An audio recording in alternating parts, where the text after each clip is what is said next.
Dear students, अगर हम सम number 7 को देखें तो यहाँ पे हमारे पास एक अलजेब्रिक एक्सप्रेशन लिखा हुआ है 7x² माइनस 343x। तो सबसे पहले हम लोग देखेंगे कि क्या इन दोनों वैल्यूज़ में से कोई भी चीज़ कॉमन आ सकती है, चाहे वो न्यूमेरिक है चाहे वो वेरिएबल की शेप में है। तो सबसे पहले हम देखते हैं कि क्या 343 जो है क्या वो 7 की टेबल पे डिवाइड हो रहा है। अगर हम 343 को अगर हम रफ वर्क में डिवाइड करके देखें 7 पे, तो 7 4 द 28, 34 में से अगर हम 28 माइनस करें तो 29, 30, 31, 32, 33 एंड 34। तो हमारे पास यहाँ पे क्या आ जाएगा 6 एंड देन 3। अगर हम 7 का टेबल बने तो 7 7 द 49, 7 8 द 56 एंड 7 9 द 63।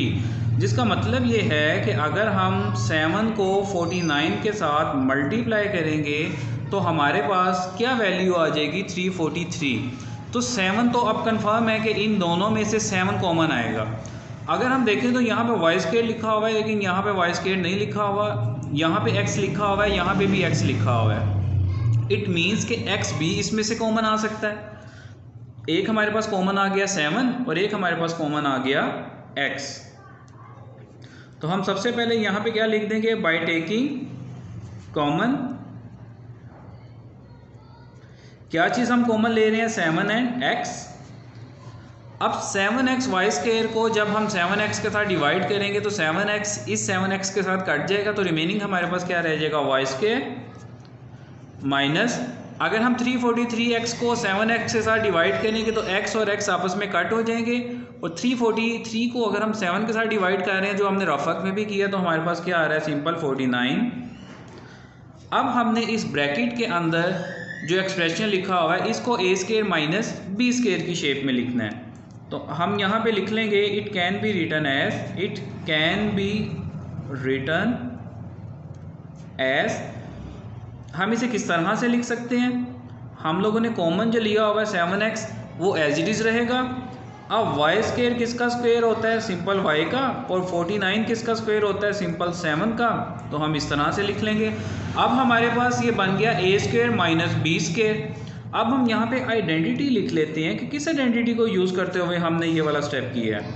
तो बाय यूजिंग आइडेंटिटी, कौन सी आइडेंटिटी हम लोगों ने यूज़ किया, a² माइनस b² वाली, which is equal to a plus b into a minus b।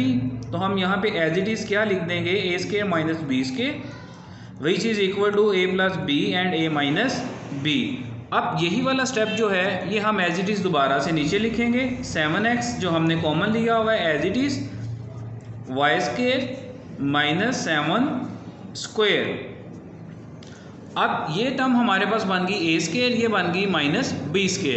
अब a² माइनस b² किसके इक्वल होता है, जो हमने कॉमन लिया हुआ है वो तो एज इट इज़ रहेगा। अब a² माइनस b² किसके इक्वल होता है, a plus b into a minus b।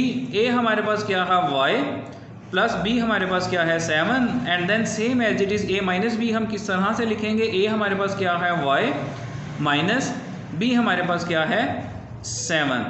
तो हमारा आंसर क्या आ गया 7x into y plus 7 and y minus 7। So students, अगर हम सम नंबर 8 को देखें तो यहाँ पे हमारे पास दो टर्म्स लिखी हुई हैं 5x³ माइनस 45x। अब दोनों टर्म्स में x मौजूद है, जिसका मतलब ये है कि x तो डेफिनेटली कॉमन आएगा, लेकिन कौन सा x कॉमन आएगा, जो लीस्ट पावर वाला है, सिंपल x कॉमन आएगा। और अगर हम यहाँ पे देखें तो 5 और 45 जो दो न्यूमेरिक वैल्यूज़ लिखी हुई हैं 5 एंड 45, अगर हम 5 के टेबल को पढ़ते हैं तो 5 multiply by 8 is 40 and 5 multiply by 9 is 45, which means के अगर 45 को हम इस रफ वर्क में भी करके देख लेते हैं। अगर हम 45 को 5 के टेबल पे डिवाइड करेंगे तो 5 9 द 45 पूरा डिवाइड हो रहा है। तो यहाँ पे एक तो हमारे पास x कॉमन आ गया और साथ के कॉमन आ गया यहाँ पे 5। तो सबसे पहले हम यहाँ पे लिख देंगे जो भी चीज़ हम कॉमन ले रहे हैं उसको एज इट इज़ हम लिखेंगे। सबसे पहले बाय टेकिंग कॉमन, क्या कॉमन ले रहे हैं 5 एंड x। अब 5 एंड x जब हम कॉमन ले रहे हैं तो यहाँ पे लिखा हुआ है 5x³। 5x³ को जब 5x के साथ डिवाइड करेंगे 5 के साथ कट हो जाएगा। x³ का मतलब है कि हमारे पास 3x है। अब 3 में से एक x इसके साथ कट हो जाएगा, तो यहाँ पे रिमेनिंग कितने रह जाएंगे, एक्स स्क्वायर माइनस 45x को जब हम 5x के साथ डिवाइड करेंगे तो x के साथ कट हो जाएगा, और 45 जब 5 के साथ डिवाइड होगा तो क्या आ जाएगा, 9। अब हमारे पास यहाँ पे आइडेंटिटी की शेप में आ गई है एक चीज़ x स्क्वायर माइनस 9। इसे हम आगे फर्दर कैटेगराइज करेंगे। पहली वैल्यू को हम बनाएंगे a स्क्वायर और दूसरी वैल्यू को हम बनाएंगे b स्क्वायर। लेकिन वो बनाने के लिए हमें सबसे पहले यहाँ पे क्या लिखना पड़ेगा, it can be written as, कि हम इसको इस तरह से भी लिख सकते हैं। कैसे लिख सकते हैं इसको हम इस तरह से, 5x as it is, x square किसका स्क्वायर होगा, एक्स स्क्वायर का, माइनस अब 9 किसका स्क्वायर होता है, 3 का, तो यहाँ पे क्या आ जाएगा, एक्स स्क्वायर माइनस 3 स्क्वायर। अब किस आइडेंटिटी को यूज़ करते हुए हम लोगों ने ये वाला स्टेप किया है, तो हम यहाँ पे डेफिनेटली उसका हवाला भी देंगे। बाय यूजिंग आइडेंटिटी, कौन सी आइडेंटिटी यूज़ की है, ए स्क्वायर माइनस बी स्क्वायर वाली। किसके इक्वल होता है ये, ए square minus b square, A plus b into a minus b. अब ये वाला जो स्टेप हम लोगों ने किया है, इसके अकॉर्डिंग ए स्क्वायर माइनस बी स्क्वायर लाने के लिए इसको हम एज इट इज़ यहाँ पे सबसे पहले लिखेंगे, 5x को एज इट इज़ लिखेंगे, एक्स स्क्वायर माइनस 3 का स्क्वायर। पहली वैल्यू हमें पता है कि a होती है और सेकंड वैल्यू b होती है, तो a square minus b square किसके इक्वल होता है, a plus b into a minus b के। तो 5x यहाँ पे एज इट इज़। अब हम लोगों ने लिखना है a plus b into a minus B.